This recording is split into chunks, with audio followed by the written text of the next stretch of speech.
Alright, what's going on everybody? Welcome back to another video here on the channel. Hope you're doing well. And today we got something that's I don't know, it's a pretty debated on topic, a real hot button issue.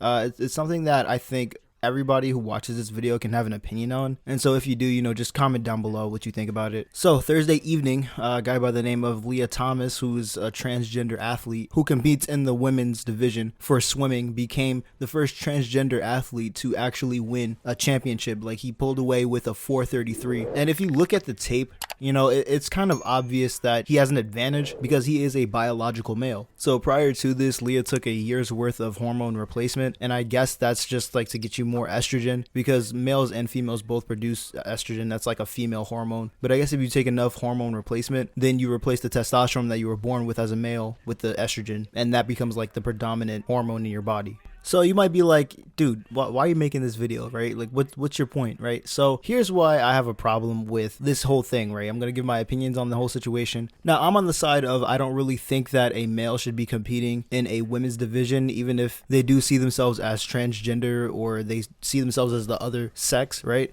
Because that doesn't really seem fair. There are tons of women that compete and train for this since childhood essentially. And I'm not saying that he didn't do that as a male either, but it's just like you pretty much going easy mode and destroying everybody else that you're racing with. And I think a lot of people, and actually no, I know a lot of people agree with me on this, that that's just an unfair advantage. That's like LeBron going into the WNBA and just averaging like 70 because he's a guy. He can jump higher, he can run faster, he has more mass to him, so he's able to do more things physically than women can. It's the exact same thing here. I mean, like, take a look at this image, right? So William Thomas in the men's swimming division was originally 462. That was his rank in the men's. And when he switched to the women's side, this man became like fucking Michael Phelps. And the reason why I'm really making a video on this and why I even have an opinion on this and I want to share it is because this will start affecting other sports. Like, it'll start off swimming, it'll be like swimming, then golf, and the sports that nobody really cares about, right? But then that's when it's going to start hitting like the big three. It'll start hitting football, it'll start hitting MLB, and then NBA, right? Now, as much as I want to see a guy go into the WNBA and just like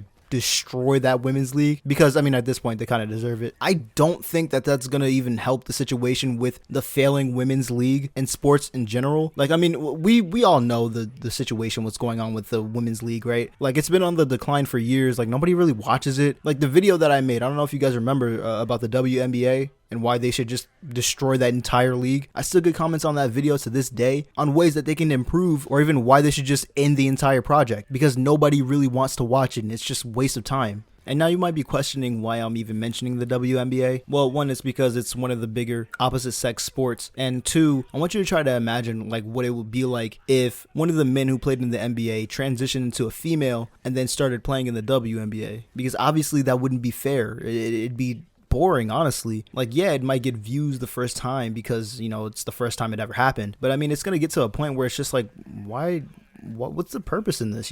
Why did we let this happen? It's not making any more money because the hype has already died down, and if anything, it's just gonna make the rest of the women feel bad because they're getting dominated by a guy. Now, I would have suggested that there be an entirely separate league for transgenders and for it to be like different sports so that they can have a chance too, but seeing as though like the WNBA and like other women's leagues aren't really getting that much attention or viewership, I kind of don't like the chances of a transgender league. And it just kind of sucks to see that like all the other women that were competing and trying to get a chance at the championship for as long as they've been in college, maybe even before then, were just kind of ripped of this opportunity. Case in point, a swimmer from Virginia Tech, I believe, actually tweeted about this, and there's actually a video that we're going to go over in a minute of one of her teammates talking about how she was in tears after she found out that she was robbed of this opportunity by somebody who was born a male who has a clear advantage. And so the tweet says, "My final spot was stolen by Lia Thomas, who is a biological male. Until we all refuse to compete, nothing will change." And I actually just realized, like, bro is an absolute demon. He did this during Women's History Month.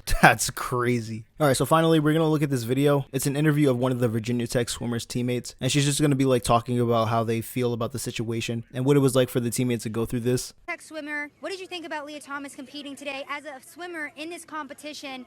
What are you feeling? What are other athletes feeling? It's a common conception that we are all very disappointed and frustrated with someone who has capabilities more than us women have to be able to compete at this level and take opportunities away from other women. Like, I have a teammate who did not make finals today because she was just bumped out of finals, and it's heartbreaking to see someone who went through puberty as a male and has the body of a male, be able to absolutely blow away the competition, and you go into it with a mindset that you don't have a chance, if that makes sense. Like, it's hard to compete against someone with the aerobic capacity, the muscle development, the body of a man. It's hard to think about it like that, and staying positive, I bet, for other swimmers who are in that heat is probably overwhelming. I'm not sure, I can't speak for them, but it's disappointing to see and frustrating, definitely. And you said that one of your teammates was crying today because she didn't make the finals. You said that she was 17th, Yes. and there were 16 spots. Yes. So Lia Thomas took one of those spots. Talk to us about what your teammate was going through and that experience. She was very emotional, and it's hard to see because it's her last NCAAs, and she really loves that race, and it was just heartbreaking to see that she put all her effort into it today, and went the best time that she's went in a morning session before and still not make it back. It's hard to see someone who works every day, every night, still not be able to compete against someone like that. And so, yeah, like she said, it's not really fair to let somebody who has the body of a male and the physical capabilities of a male compete against women. So yeah, that's going to be it for today, guys. I hope you did enjoy. If you did and you want more content similar to this, hit that subscribe button. I'll see you guys in the next one. Sub up, stay safe, and peace.